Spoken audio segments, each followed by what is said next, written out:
মুহূৰ্তত লৈছো কেইটামান দুখবৰ দিনক দিনে বৃদ্ধি পাইছে পথ দুৰ্ঘটনা আজি ৰাজ্যৰ কেইবাটাও স্থানত সংঘটিত হৈছে পথ দুৰ্ঘটনা তিনিচুকীয়াৰ মাকুম বাইপাছত আজি পুৱা সংঘটিত হয় হুকাবহ দুৰ্ঘটনা তিনিচুকীয়া অভিমুখী তীব্ৰবেগী বাহনে বিদ্যুতৰ খুঁটাত প্ৰচণ্ড খুন্দা মাৰে আৰু টুকুৰা টুকুৰ হৈ যায় বিদ্যুতৰ খুঁটা ফলতে নিহত হয় গাড়ী চালক কিন্তু বৰ্তমানো উদ্ধাৰ হোৱা নাই মৃত গাড়ী চালকৰ পৰিচয় আনফালে গোৱালপাৰা ৰংজুলিত কোনো অজ্ঞাত বাহনে খুন্দিয়াই যুৱকক ফলত থিতাতে নিহত হয় দুজন আহত এজন ইপিনে আমিনগাঁৱতো নিয়ন্ত্ৰণ হেৰুৱাই বাগৰি পৰিল কণ্টেইনাৰ ট্ৰেইলাৰ অথমপি প্ৰাণ ৰক্ষা পৰিল বহুকেইজন লোকৰ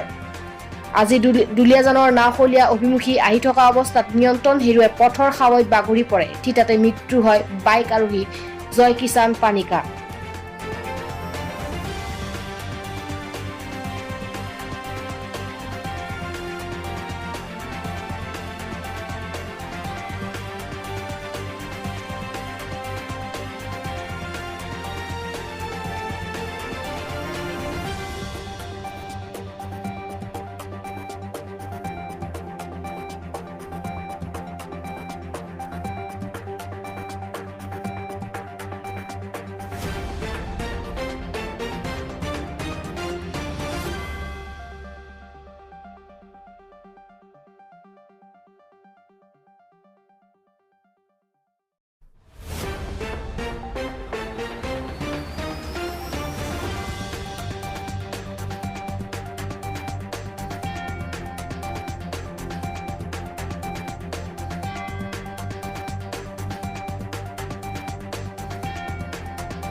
News Desk report, Red River Times.